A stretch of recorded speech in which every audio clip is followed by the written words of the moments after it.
This is kind of a convenient day to be having a panel about free speech on campus because over on my beat, it's been a busy day as relates to free speech on campus. Today, the president, in 2.5 hours, the president will sign an executive order that relates to free speech. And I thought that I would just read a little bit of that to you and get you guys to react to it.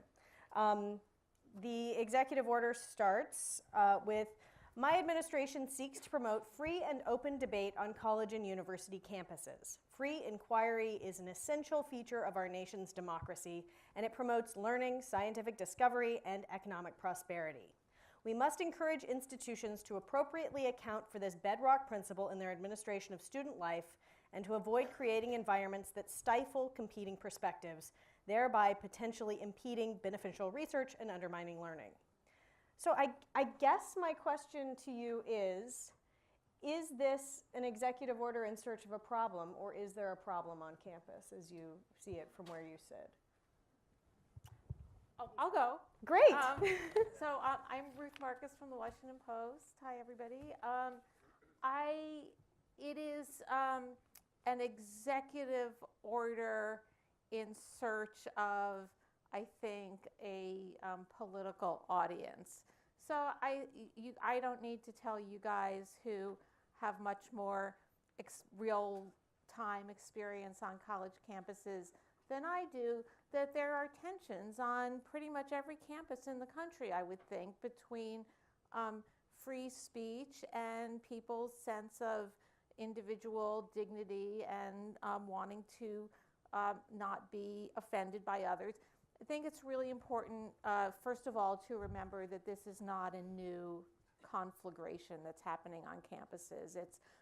I was reading just the other day about the Woodward report at Yale, and the genesis of that were student protests and the disinvitation of George Wallace when he was invited to speak on campus, and the invitation was yanked. So if there is a problem and there's a tension, it's something that has existed for decades and flared up. I remember when I was at law school, someplace to the north of here, I was also stringing for the Washington Post, and the Secretary of Defense during the Reagan administration was shouted down in Memorial Hall at Harvard by a group of students who were upset about whatever alleged warmongering President Reagan was doing at the time. I can't even remember what it was. So this has been, number one, this has been going on for a long time. Number two, no one could disagree, I don't think, with the lofty sentiments that the president expressed. It may be a little hard for some of us to take that commitment to free speech and the free exchange of ideas from somebody who talks about people like us in the terms that he does, and who doesn't seem to understand potential free speech rights of, say, NFL players. And so number three, that raises the question of the degree to which this issue of free speech on campus, which I think is an important issue and requires some discussion, is being weaponized for a particular political purpose. And number four, it raises the question of whether, even if there is a problem, and there's tension for sure, and even if there's a problem that in this environment may affect certain political group rather than the other political group, the other degree of richness here, some might use a stronger word, is the issue of whether the folks that believe in the federal government getting out of our way and not telling us what to do, why they might want to get in the face of universities. And I'm assuming that the enforcement mechanism of this, I haven't gotten through it, is to threaten at least the potentiality of losing federal funds. Yes, research funds. Even if I thought that universities were discriminating terribly and unfairly against particular points of view, I would still be very, very wary of the government coming in and telling me, as the university administrator, what to be doing on my campus. That seems like a remedy that might be worse than whatever the disease is. Do either of you want to weigh in on Well, it? yeah, I do. I think there's a real issue on campus, and sometimes it flares in ways that are visible. The assault on Charles Murray and his faculty host at Middlebury College, the difficulty that conservative speakers have found, and the security needs they require just to set foot on college campuses. I mean, these instances are well publicized. I think the more significant instances are the ones that you hear about on the whisper networks, which is to say, you meet faculty members at distinguished law schools who say, I can't say this in my class. Case study examples that they previously used to illustrate some of the dilemmas of free speech, they have now stopped using because they are afraid of a new call-out culture in which they will be named and shamed and embarrassed and humiliated and described in terms that they don't recognize for themselves. The proliferation of social media by which a campus incident becomes a national incident and can damage reputations is a serious issue. And by the way, this is serious even for tenured faculty, but imagine all of those untenured faculty who constantly have to ask themselves when they are essentially auditioning for their jobs, what hill am I really going to die on when it comes to free speech? So the degrees of self-censorship that have, I think, taken place on campuses, and by the way, not just on campuses, I think also on op-ed pages and other venues for free speech, is a considerable and important topic. It goes to the entire sense of the culture in which we swim. What is going to be forgiven? What can we say aloud, sometimes in a way that is misjudged, but won't be career-ending? I think there's something in the air that is very difficult to quantify and that goes well beyond the Heather McDonald's or Charles Murray style incidents that do tend to attract headlines. Now, as to the value of the executive order, I just looked at it briefly before we came on board. It seems to have more to do with college tuition actually than free speech. And I agree entirely with Ruth that it would be lovely to have a president who actually believes in free speech when he so transparently doesn't and is only using this now for opportunistic partisan purposes. But the reason it's succeeding, I would argue, is that the left, largely the left in this country, has given him a huge opening. And I hear constantly from people who are liberals in good standing who will whisper to me, I am terrified of the woke left. I am terrified of being called out as a sexist, misogynist, or whatever it is on increasingly slim pretexts. Yeah. I wanted to add one thing, and I'm so glad Ruth said what she did about the fact that we sometimes pretend, as with so many things, that this is an issue that's only happening now and that, and that it's unique to our time, and in fact, this has been going on for decades through history, whatever. But one of the things that's different now that I think connects to everything Bret said and that Ruth said that I think we need to acknowledge is on so many campuses, and here I am talking about the more selective school, how much ideological and political homogeneity there is. And that is an enormous problem that I think is inextricable from this. And I'll just tell you one short story that happened to me that was a good illustration of this. A couple of years ago, I was invited to a New England private selective school to give a speech. There was a dinner for me at the president's house afterwards. There were a bunch of senior campus officials, and they all went around the table and they talked about what they did at the school and what they were proudest of. And in those conversations, what I kept hearing again and again was, and I'm so proud of the diversity here, we have this kind of group, we have that kind of group, we have that kind of group. It got all the way around, and we're talking like 20 people, and they said, do you have any questions? And I said, yeah, I do have one question. Is there a group on campus for Republican students? And no one at the table could give me a quick answer. They actually looked around, is there? In a whole college, there's no group for conservative or Republican students. Now that may have been extreme, but I think that is indicative of an imbalance on other campuses, and I think it becomes very hard for people to appreciate or have a free exchange of ideas when there's not much of a diversity of ideas, And when there is such an overwhelming majority of one kind of thinking, that it becomes difficult to speak out in any other way without feeling like you're going to be ostracized or punished. Well, it sounds like all of you are on some level talking about there may be being, I don't know if sensitivity is the right word, or oversensitivity is the right word, where maybe some speech isn't welcome, where freedom of speech is only if it's in the right spectrum of ideology. Is that how big of a problem is that, or is that getting overblown and overemphasized by, Ann Coulter can't come to a college campus this week, or Milo Yiannopoulos gets disinvited, or there's a riot? So I would say that I agree with everything that Bret said about the feelings of anxiety on campuses, about stating views that might get you into some trouble.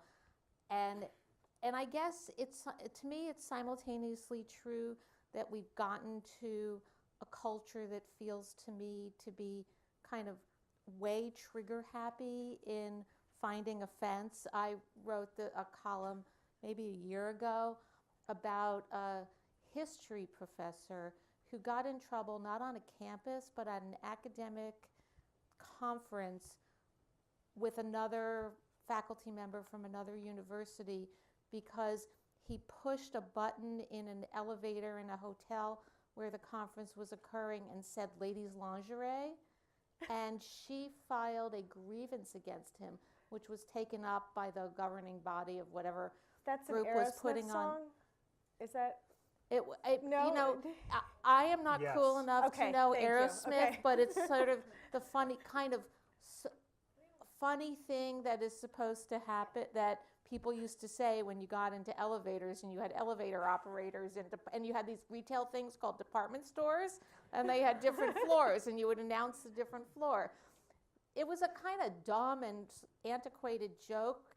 The faculty member took it as some kind of implicit rebuke of and diminishment of her gender and her ability to be at this conference. And it was just struck me as the epitome of the crazy times that we're in. So we should, and first of all, if he meant it, if you took offense at this, what you should do, what we do in a civilized society, what we do on a college campus is to say, hey, when you made that joke, actually, it was a problem for me, and here's why it was a problem for me. But she just went straight to grievance mode. So that to me is a problem, but it is also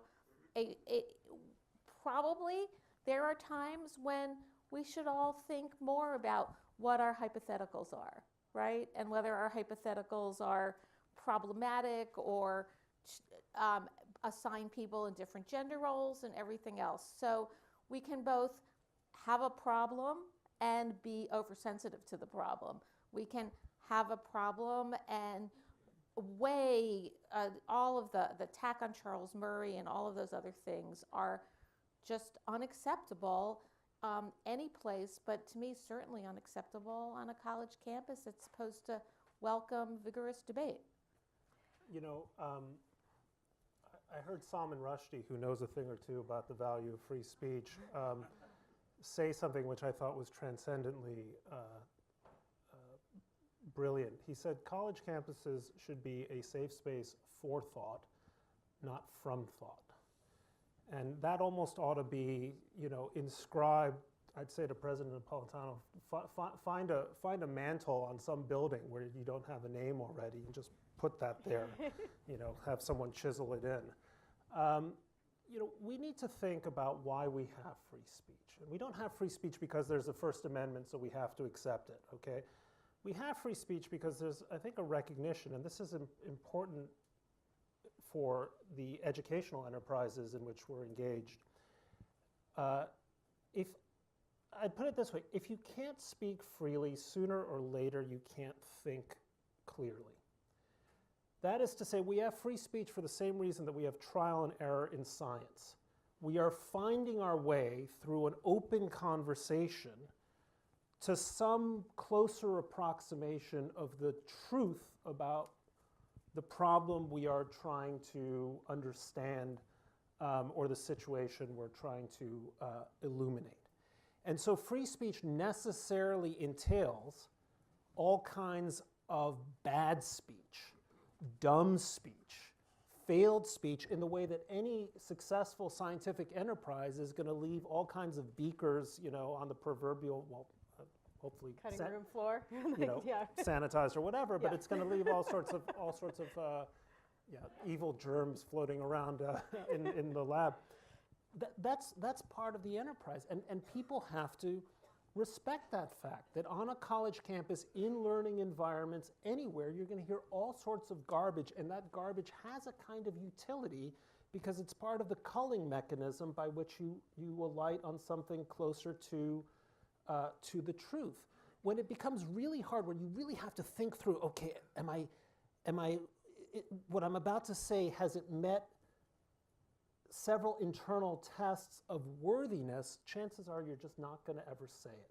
So you're not going to allow yourself the mistakes by which you're going to say something valuable. I would just add one more thing to what Ruth said. We now have so many mechanisms that empower the offense taker, and so few that are there for the protection of the offense maker. We now have a situation, I think, culturally, when the moment someone says, I'm offended, that's the end of the conversation. It should be the beginning of the conversation. I'm sorry, I offended you. My apologies. Please tell me why. And we don't have that now, or we don't have it sufficiently, and that's what I'd say we need more of. So I would guess that we have 3 offense makers sitting here on this stage. So that's our Maybe job 4. definition. Yeah. That's what we live for. And I want to ask you guys, well, first, let's be narrow. And is there a time when you've written about a free speech issue, like for instance, the elevator incident, where the reaction you got to your columns surprised you or freaked you out in some way? I mean, all the time, yeah. Yeah, okay, all day, every day. No, I mean, this happened to me just in the last 48 hours. I wrote a column about what happened at Yale a few years ago because the professor who's seen in that courtyard being screamed at has a new book out, and because of that, he's willing to talk a little bit more expansively and candidly than he did at the time. So we sat down and we talked, and I wrote a column in which I made it clear I thought what happened to him and his wife was not okay. That they were, his wife had advanced some thoughts about Halloween costumes, thoughts that were unpopular, that were maybe a little provocative, but instead of that being, as Bret said, the beginning of a conversation, it became the end of a conversation, and he and his wife were basically totally pilloried. And so I wrote about that with quite a degree of sympathy for what he went through, and putting my thumb on the scale toward, there should have been a free exchange of ideas here. No one should have just gone straight to curse words and you're racist and you're evil. And I got no small number of emails in the last 24 hours saying, so you support blackface? I support blackface? Where did I ever write that? I didn't write that. I said that the way this thing played out was an insult to the principles of free speech and open debate and kind of reasoned discussion. But anyone who didn't like that perspective immediately goes to, you're racist, you're horrible, worse stuff than that. I mean, one person wrote me an email that simply said, eat shit and die, and had their name on it. And it was Wednesday, right? Yeah. Like, and I don't that happens a lot. And I don't say that as woe is me. I mean, woe is not any of us. We have it's an extraordinary privilege to do what we do, and we get to say enough of what we think that we definitely have to be prepared for whatever people want to say back at us. The problem is those sorts of reactions are about a wider culture of exactly the kind of non-debate that's been talked about on this stage. Ruth, do you have any fond? So, I mean, I read my emails partly, every once in a while, the eat shit and die folks, I email them back. They're always so surprised, aren't they? And actually, I find that there's gradations. If it's worse than eat shit and die, which I won't say in this room, but some of it is really bad, you are not going to get a dialogue with somebody. But if you email somebody and say, gee, I wonder if you'd talk that way to your mom or your sister or something, or if you say, what was it that so offended you? They actually, because this touches on something that Bret raised, and that's a kind of new reality, even though we've been having this conversation for a long time, the ability to communicate and to communicate in a way that's both not face-to-face, might be anonymous, and is instantaneous, has, I think, accelerated the incivility. But I don't just, I read my email partly because I'm really interested in figuring out sometimes how it is that I've phrased something that allows people to misconstrue what I've said. Because we're in the business of hopefully educating people, hopefully by definition provoking people, but not making them, but we want them to be provoked by what we intended to say and not what we didn't intend to say. So I read those responses, and I think I wrote about the Christokases, and sure I got a whole lot of grief for it. I just let the grief roll off my back, but I try to take it in the way to figure out how to, and I'm going to use the technical term now, how to write it without triggering you, so that maybe there's a way I could change the phrasing so you could hear me better. And that's not a terrible impact of getting the eat, shit, and die emails. I honestly think you're being super optimistic to think. No, and I don't mean to sound like a pessimist. I'm on book leave, and I haven't written a column since. And I'm about to go on book leave, and so I'm I haven't hoping to written a join column you. since November, Right. so I'm, No, but I'm serene. I'm not trying to be glib. I'm not trying to glib, but I think we're living at a moment when people are both so polarized and so quick to paint their enemies as not just wrong-headed or of different opinion, but as pure evil, that the idea that you could write anything and avoid triggers, I think that's poignant to me. It's and, not you gonna, know, it's not gonna, but not going to happen. It might, if you're gonna step on a landmine, you should just know you're stepping Yeah. on it. You know, Yeah. one thing that is, you mentioned social media, and this is really significant. I mean, when I joined the Times, north of 40,000 people signed an online petition demanding that I be fired because I'm Before you wrote a single word. before I wrote a single word. And I got to tell you, like, as a guy with 3 children, you know, you're like, oh my God, I'm going to get fired before I've even opened my mouth. And it's a terrifying experience. And I give great credit to the Sulzberger family and to the New York Times for sort of saying, you know, we don't care. I don't think other media establishments are quite as courageous as they are. But, you know, up until the 1920s and 1930s, or I should say in the 20s and 1930s, the definition of mob politics and totalitarian ideology sort of blended. You could bring masses of people into the public square to herald, you know, the Mussolinis of the day, and that sort of defined the temper of their times, where mere mass substituted for opinion.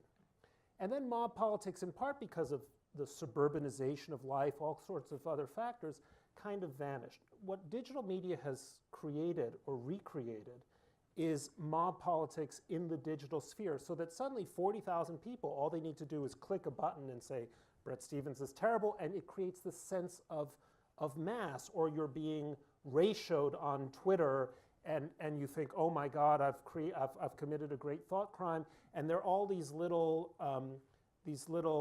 like pilot fish in the media, the kind of Gizmodo outfits. I'm sure I'm being quoted by them right now, you know, who exist basically to feed off of what they see as the embarrassments of mainstream media.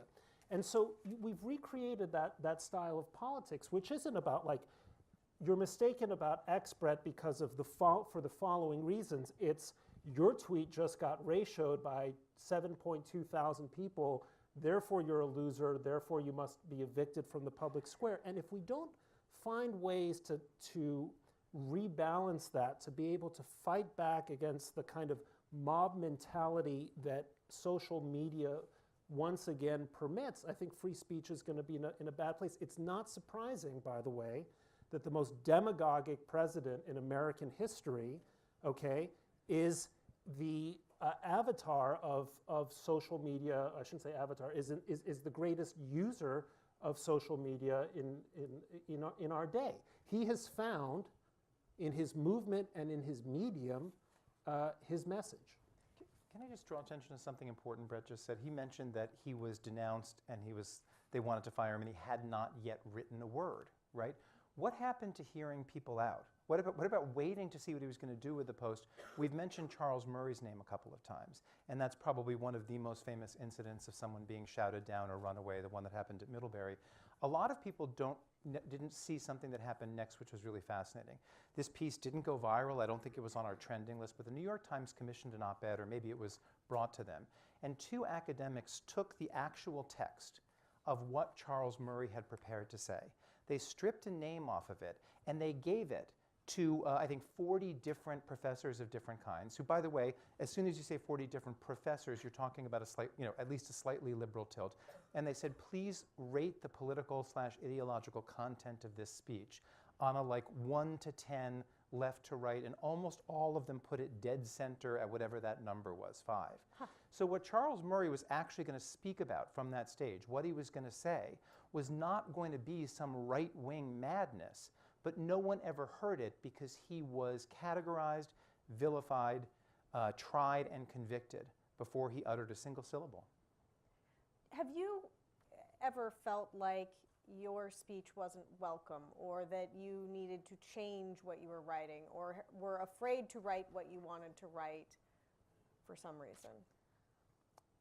So I wrote something about a year ago maybe that turned out to be much more controversial than I had recognized. So the question is, if you knew you were going to take the grief that you were going to take when you wrote it, would you have still done it? And I think the answer is yes, but it was because I did it again, actually. So it was I'm so brave. So it was a piece about, I think it was prompted by a law that was being considered in, I don't know, somewhere in the Midwest, that would prohibit women from terminating pregnancies for fetuses with Down syndrome. Now, by the way, the reason I didn't realize that what I was going to write was going to be so controversial was that I think it's 2/3 of women who discover that they are pregnant with a fetus with Down syndrome, in fact, terminate their pregnancies. So what I wrote in this column was, and I tried to actually do what we were talking about earlier, which is to say, if you have a child with Down syndrome, God bless you. That's wonderful. I really respect your decision, and I really respect the love you have for your child and the pride you have in your child. But I just want to say, looking at this proposed law, and I just said, that is not the child that I wanted to bring into our family. I didn't realize I was going to endure then, and it still comes up. There is not a week that goes by when somebody doesn't tweet at me that I am actually Dr. Joseph Mengele. Hello? And that is not actually a pleasant or easy thing to hear.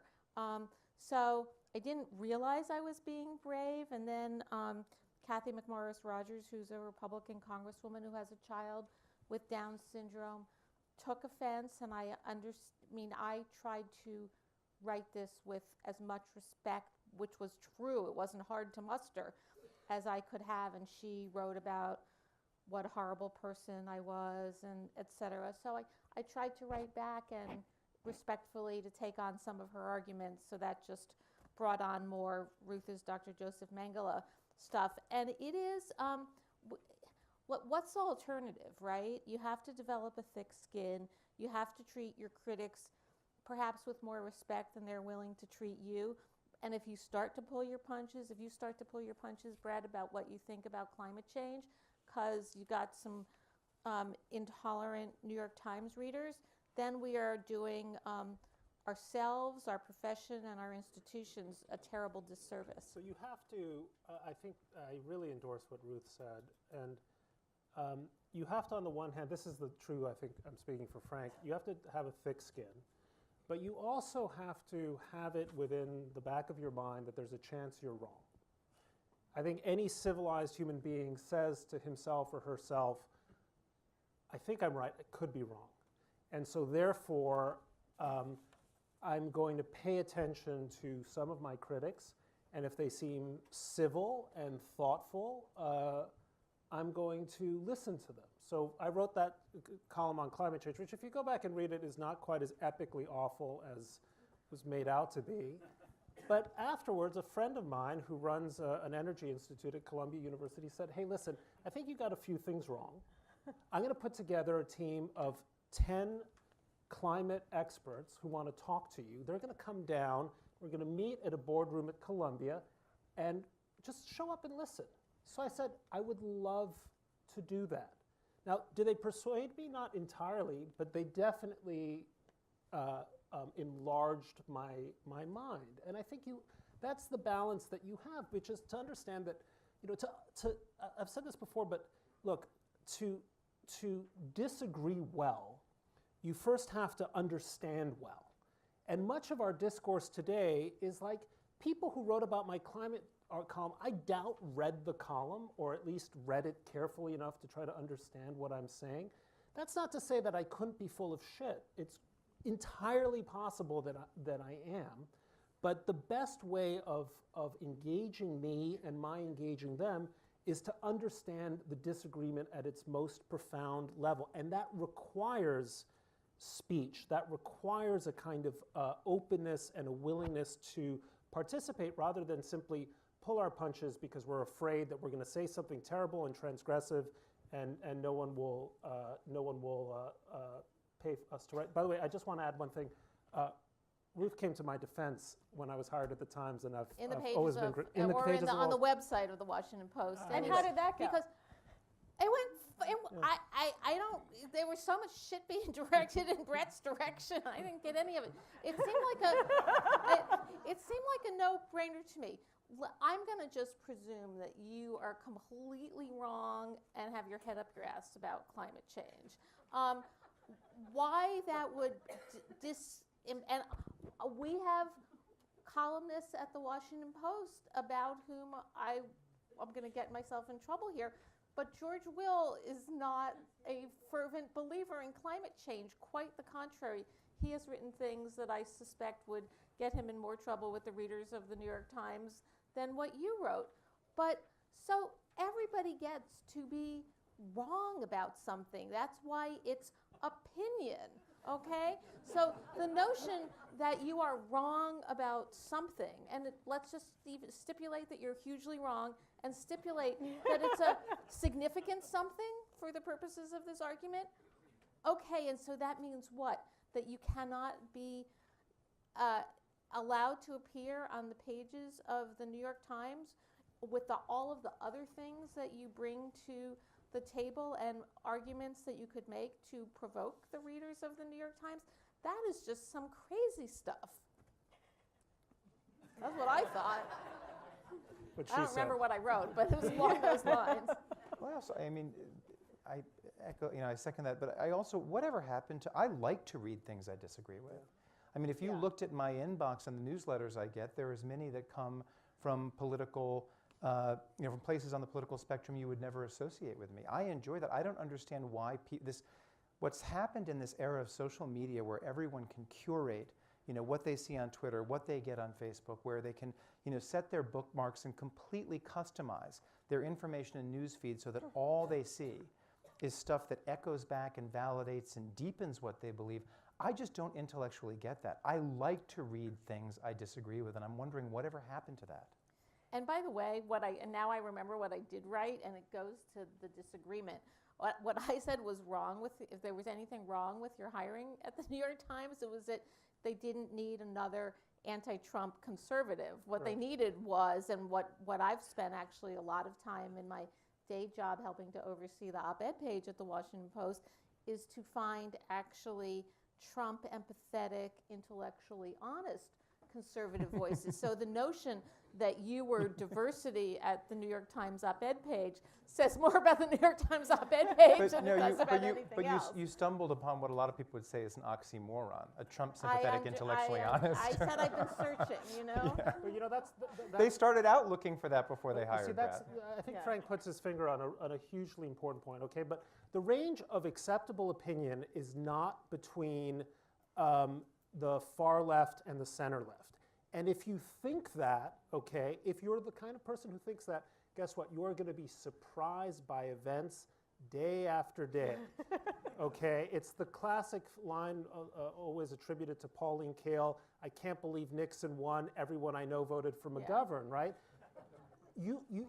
The purpose of engaging in a range of opinions is to really see, you know, what is out there. I mean, I think I agree with the critique of the Times in terms of the diversity of our voices, that we really could use someone well to the right of me. And that's significant because opinions with which you disagree, at worst, are a wedding stone on which you can sharpen your own views. And people who refuse to read, you know, I read the American Conservative, I read the Federalist, I read all these guys. I mean, I think they're insane, but I read them quite faithfully because I have to understand what the right, what my former comrades are thinking these days. Otherwise, I can't even begin to rebut them, much less understand what's happening in the country.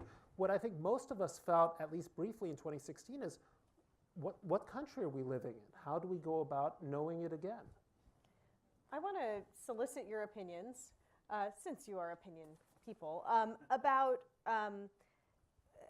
people like Alex Jones and others who spread either misinformation or hate speech primarily through the internet.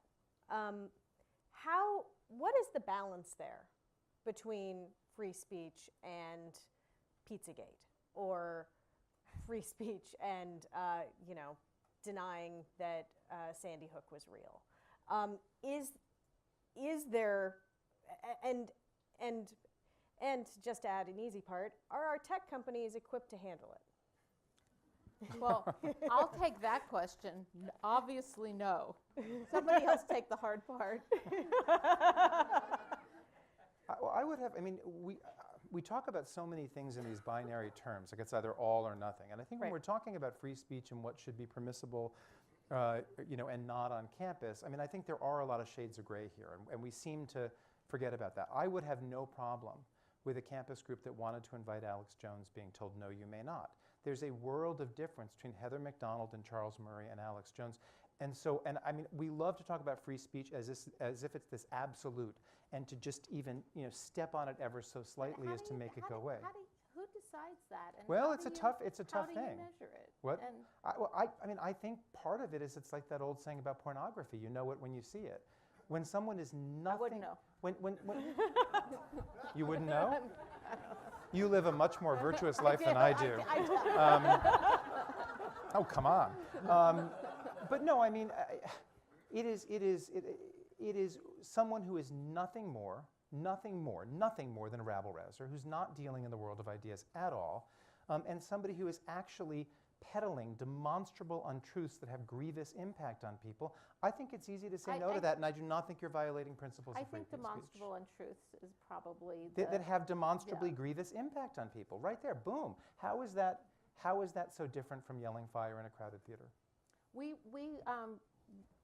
published an op-ed by Seth Rich's parents about the horrible emotional toll that the Seth Rich, murdered by Hillary Clinton to keep everything secret, had taken on them. And and we have legal tools to, they have been pursuing, I think, a lawsuit against these folks. But I was glib about the social media companies, and perhaps my sympathies with them are a little bit overstated, because clearly they could be doing a better job. But it strikes me that they are simultaneously being pilloried for discriminating too much on the basis of speech, for shadow banning conservative voices or somehow in their algorithms discriminating against voices, and there's a separate stream of assault on them for allowing too much extremism to go viral too quickly online, and how it's very confusing to me, and maybe it's simply that I'm not technologically adept enough to understand what it was that they were supposed to do to stop the horrible, nobody wants to see that, it should be taken down as quickly as possible, but the live streaming of the massacre in New Zealand, I am very glad I don't work for a tech company, just because of the irreconcilable tensions and demands coming at them from both ends of the spectrum. So, I mean, there's a side of me when I'm kind of feeling in a libertarian frame of mind that thinks that even monstrous lies, David Irving denying the Holocaust, or someone like Alex Jones and Sandy Hook, that in the ecology of truth, you have to understand the opposite in order to fully apprehend what truth is. So, and I think there's something to that argument, although I say that somewhat tentatively, because I generally think that we also have things like libel laws, concepts of slander. I mean, there is an architecture around the First Amendment that says some speech is, in fact, genuinely transgressive, dangerous, prohibited, and so on. And there's a sort of a rich jurisprudence that kind of limbs the distinction. I would say, with respect to the tech companies, look, I think a lot of these people are doing the best to weed. I mean, Mark Zuckerberg doesn't want snuff videos on his site. I'm sure even, they have armies of people who are busy trying to devise algorithms to weed this out. When we think about social media, I would argue that what really matters isn't what they are or aren't doing. I mean, they're profit-seeking, monstrous companies, doing terrible things in Silicon Valley and bathing in the air of their own virtue, like everyone else, right? The real question that we ought to be asking ourselves is, and we've been circling this topic here, is what is it doing to us? I mean, Twitter is a medium that is purpose-built to make you grunt, right? You got either 140 characters or 280 characters. What sort of thoughtful opinion are you going to get out in those characters? It's going to be the equivalent of grunting. And that's what you see on Twitter, like, you're so stupid you got owned, says probably 14-year-old loser wherever, but or 45-year-old or loser 45-year-old loser or whatever. And I look at Twitter like I look at the way I used to smoke. I'm desperately trying to stop. I'm down to about 3 cigs a day. And hopefully by the end of the year, it will be absolutely down to zero. But it's the way social media has sort of affected the way we go about actually thinking and expressing ourselves and communicating and editing, what it is that we want to say, because we're so infatuated with the intoxication of sending out a tweet and watching it sort of hit and seeing the reactions that it becomes kind of almost a kind of a digital opioid that you have to treat with great caution. This made me think of another thing that I struggle with all the time, and I would love to know whether you guys struggle with it too or how. But when writing about things that aren't true, or writing about lies or misstatements, how do you do that without amplifying it? How do you get the truth out there, or is that the goal? Well, I think on the news side, as opposed to on the opinion side, this has been the central challenge of the last 3 years, right? And I think that as I've watched from semi-afar news organizations try to deal with that, I think they've made significant strides. They've gone from separate fact checks, which are incredibly valuable and important and continue, to embedding the fact checks in the body of the story so that you don't allow the untruth to remain, you have to go to another separate thing to read it, because certainly we're not reading all things together. We're reading them kind of episodically online. To putting it in the leads of stories to say with some authority when it's warranted that this was untrue, to putting it in the headlines of stories when it's warranted, to say even, and I have some reservations about using the word lie unless it's completely clear that you can be inside somebody's mind and know what he or she is thinking, and to be able to impute that motivation to them. But I have no problem saying that it's untrue, and I think that as the untruths and or lies multiply, it's really important to ramp up the way we cover them accordingly, so that if it needs to be in the headline, if it warrants being in the headline, that's where we're going to do it now, because this is where we are. I think it actually is one of the places where your challenge as a straight news reporter is much greater than our challenge, because we can just say, this is a crock, here's why. It may be one of the only areas. Yeah. Well, I don't know about that. So we have a lot of students in the audience here today, and in a minute we are going to open up to questions from the room, which I'm really looking forward to. But before we do, just want to get any advice you might have for these students as they are trying to navigate these waters of free speech on campus. Read broadly and read widely. I mean, it was sort of what we talked about before. It's funny, I was thinking as we were talking about the tech companies and what they can reasonably do and be expected to do, and what they do badly and what they're inevitably going to do badly. I mean, there's one antidote above all to all of this, and it's worth pointing out, especially since we're here under the aegis of the University of California, and it's education. And we talk on and on about regulating the tech companies and how we change that. But if we educated our population so much better, educated them to be skeptical, to figure out, to have greater powers of discernment in terms of what's real and what's not, the more insidious stuff that happens on social media wouldn't have the power, the reach, and the consequence that it does.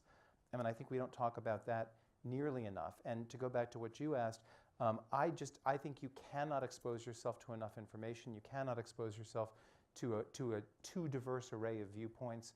And the deeper and the broader the world of words and thoughts that you swim in is, the smarter you're going to be.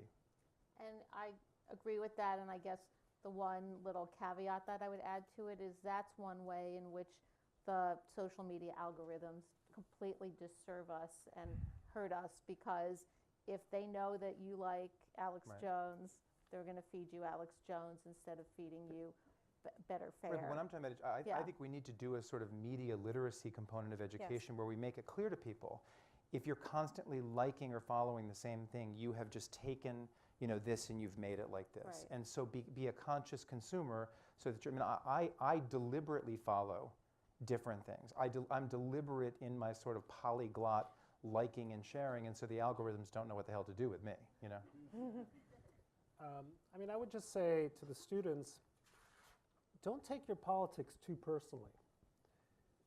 If opinions you dislike suddenly become offensive to you, hard to take, you're doing it wrong. Disagreement should be fun. Having an argument over dinner should be fun. You don't have to start throwing knives at each other. You can actually revel in the pleasures of a certain kind of confrontation of ideas in the way that you would enjoy a tennis match with a friend or a soccer game or whatever it is. The point of these, I mean, we cannot live in a decent democracy unless there is vibrant disagreement. And so in order to have that vibrant disagreement, we have to accustom ourselves not to the laws of disagreement, but to the culture of disagreement, the culture of civilized disagreement, of productive disagreement. And when you start taking everything personally, when you conflate too much your opinions with your identity and your deepest sense of self, you run the risk of being a kind of a bad player in this game. Democracy really depends on you being able to separate your critical faculties from your emotions, and to use those critical faculties as energetically as you can, without letting whatever someone else might say or think touch or upset the core of who you are. Great. Let's open it up to questions, and I would just make one request so that we can get to as many questions as possible, that if you can keep it short and end it with a question mark, that would be wonderful. Senator. Hi, everybody. I'm former Senator Barbara Boxer, and I'm here because I'm thrilled to be on the advisory board, and I'm thrilled to hear you. This panel was great. I have to say, I didn't disagree with anything, but I want to give, and I am going to get to a question, I promise. This is not a filibuster. You know, this country has been an angry country for a long time. Forever? Really?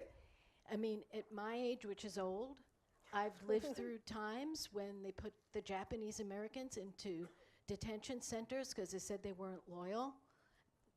And that rings true today, what we see happening at the border. You know, I saw the civil rights movement, someone like John Lewis getting his head bashed in, assassinations. I've seen horrible, terrible things, and my husband and I have lived through these things. So I think the anger has always been there. As an elected official like you, I received a tremendous amount of it, a huge amount of it. Ann Coulter said, Barbara Boxer is the perfect Democrat, female and learning disabled. That's just one example of it. So yeah, that's one of the better ones I could share. So I know that you get some of this. The answer is, so what? It's okay. And the further answer is, it is definitely the social media that takes this to another level.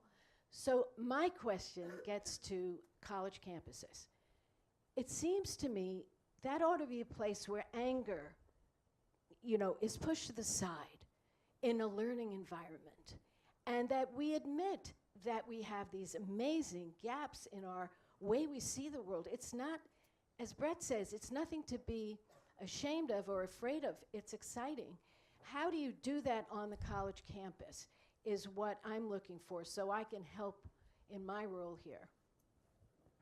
I've actually thought about this a lot, and I've written about it a little bit because it's fascinated me and frustrated me that so many colleges today at least try or say they're trying to assemble, and this is great, increasingly diverse student bodies, diverse socioeconomically, which is probably where they're doing the worst job, but diverse in other ways as well.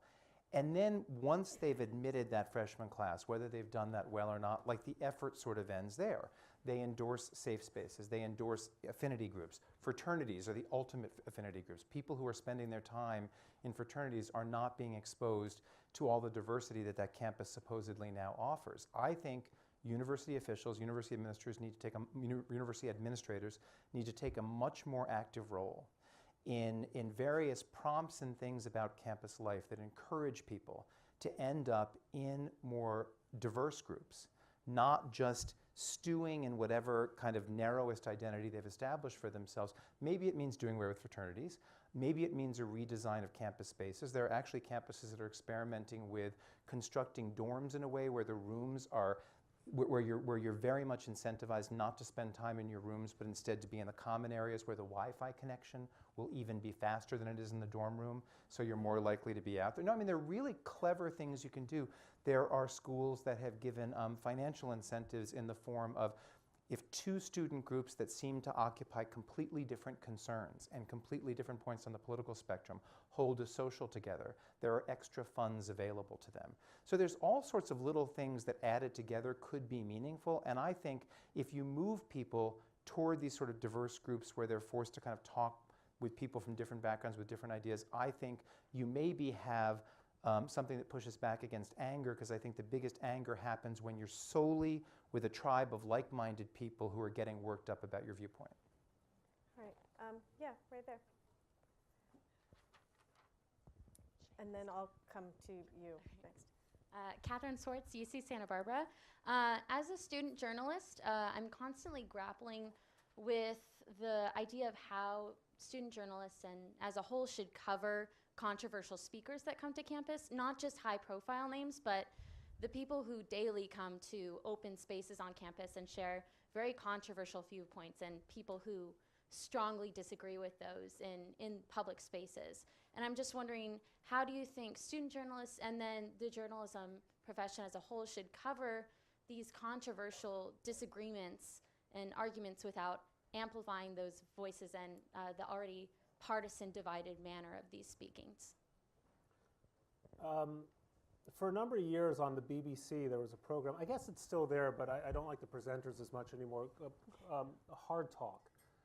Do you remember Hard Talk? There was this bald guy who I just thought, oh, God spare me from ever being on his show, because he would just relentlessly, quietly, professionally, but relentlessly take his interviewees to task and apart.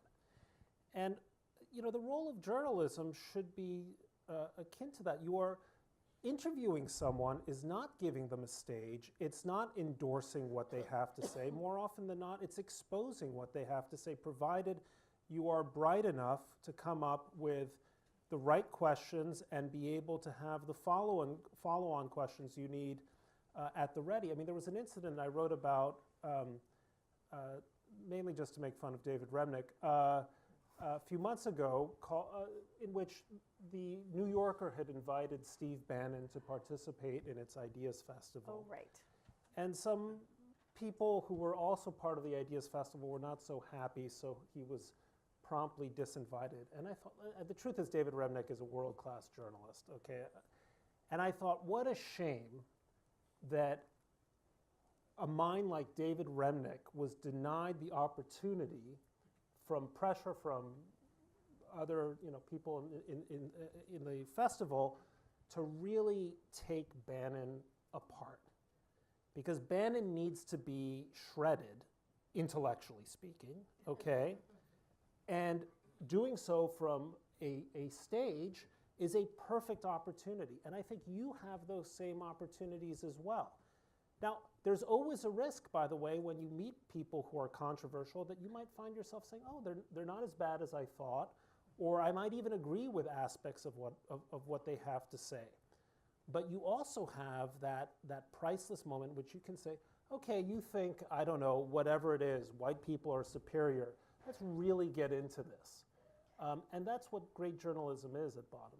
And I would just add that, as Ruth said, like you can instantly fact check.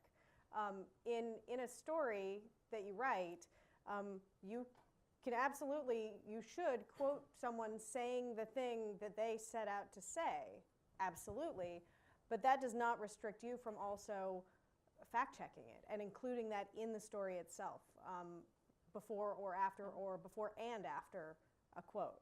Journalism isn't stenography. Right, Yes. and it's not just he said and then she said and then someone else said. Adding the context in your story is incredibly important. Yes, so in the red jacket. Hello, hi, my name is Frances James, and I'm from UC Berkeley, and thank you all for coming. I just want to ask a question, particularly to Mr. Stevens. I look around this room and I don't see a lot of people that look like me. I'm a black woman. And so you mentioned that we as students should A, not take our politics too seriously, and B, not attach it to our identity. And so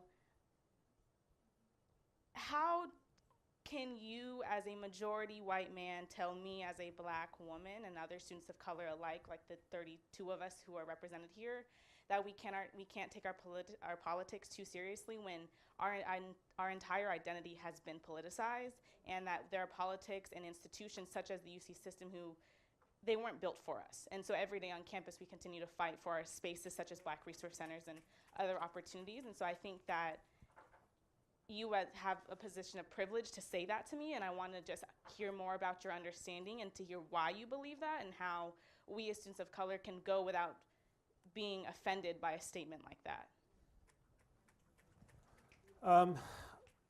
Well, look, what I said is too seriously.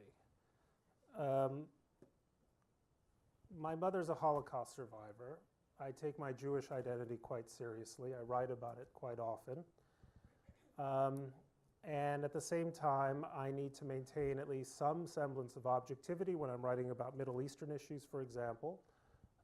And so this requires me to at least take not 10 steps back, but at least a half step back from my identity if I'm going to have any sort of, be able to participate in any intellectually serious or empathetic way with people with whom I disagree.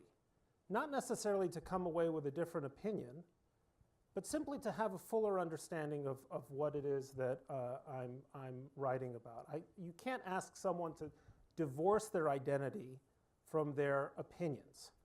But you can ask them, I think it's reasonable, I think it's actually the role of education, to at least create a little bit of a distance between your sense of self as, I can't even see you, to be honest. Like, this is truly a colorblind moment. Because there's a huge light coming. But as a black woman, to remove that at least a half step away from your views of the world. I think that's actually the purpose of education, which is to take all of us at least a little bit away from who we were on the basis of where we came from, and put us more on a trajectory of where we might be going, or what we might do, or how we might think.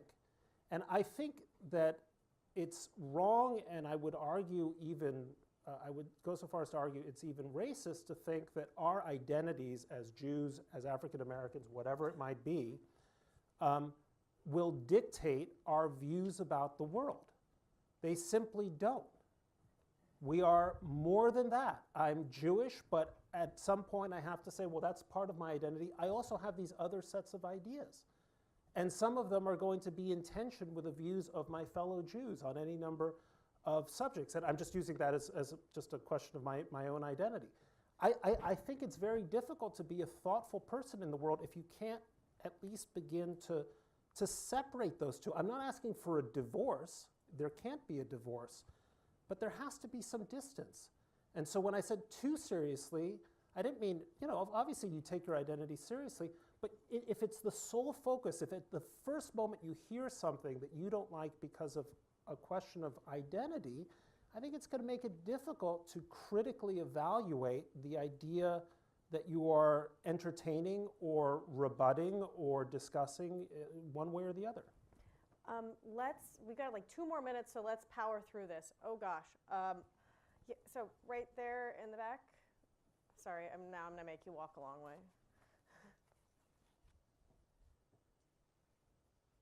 Hi, my name is Samuel Kong. I'm a UCR student. So for a lot of departments on campus and a lot of, fields, there's been a lot of talk about social justice and diversity and inclusion as chief virtues for the field. I guess where empathy seems to be the highest value and like really representing underrepresented groups seems to be a key focus. And there seems to be this push for activism. So how do you think this affects our view and our cultural understanding of free speech?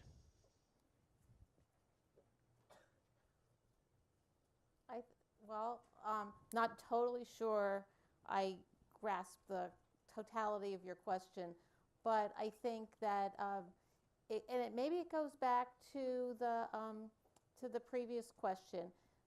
If we had a room here that was completely white men, to take an example, we could talk about free speech, but we would have a less vibrant understanding of free speech and the manifestations of free speech and the way in which you, previous questioner, responded to Bret's comment and the way versus the way I took it.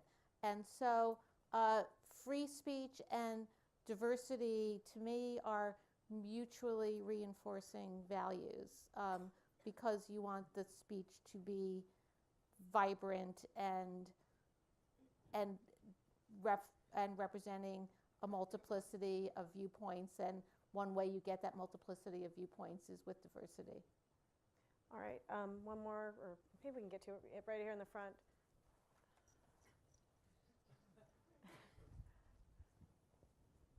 Thank you. Can you hear me from here? Well, but you want everybody else to hear you too. Yeah, I know. My name is Allison. I go to UC Berkeley. I was wondering if you could comment on that maybe it's not that we're more radicalized as students and as young people, but that we're more empowered. So, for example, when I see powerful women on the stage and, you know, standing right near Senator Boxer, I feel more empowered as a woman to talk about women's issues. And because the world is getting, you know, more diverse and we're moving in, I think, a very forward direction in the US, do you think that that could be a contributing factor to more people speaking out rather than the world's gone mad and young people have no idea what they're talking about? I don't. I hope. It's not a leading question. No, but it's fine. I hope so. I mean, I hope people are feeling more empowered, and I hope that when you look at the results of when I say you, I mean all of us. When you look at the results of the 2018 election and the changing face of the House of Representatives, I hope it makes, you know, more Americans than ever before feel empowered and like they have a full voice. I don't think any of us are talking about people talking too loudly or too much. We're talking about, on this stage, what happens when people are shutting out dissenting voices. And one thing we haven't said tonight from the stage, or today from the stage, maybe because it's so obvious, but I sometimes worry that Americans in general and students in particular forget it, is when you prevent yourself from hearing something or when you prevent someone from speaking, you're not making what they think and what they want to say go away. You're not actually purging it from the world, and what you may be doing is driving it underground in a fashion in which it's going to take much more monstrous shape. So we're not saying don't be so talkative, don't speak so loudly, don't be so passionate. We're saying don't be so quick to call those people who are passionate but have different views evil and to shut them up. I think that we will leave it there. I wish we could take more questions, but I think we've run over by 3 minutes, and as the first panel, I don't want to mess up the schedule for the whole day. So thank you for the wonderful questions, and our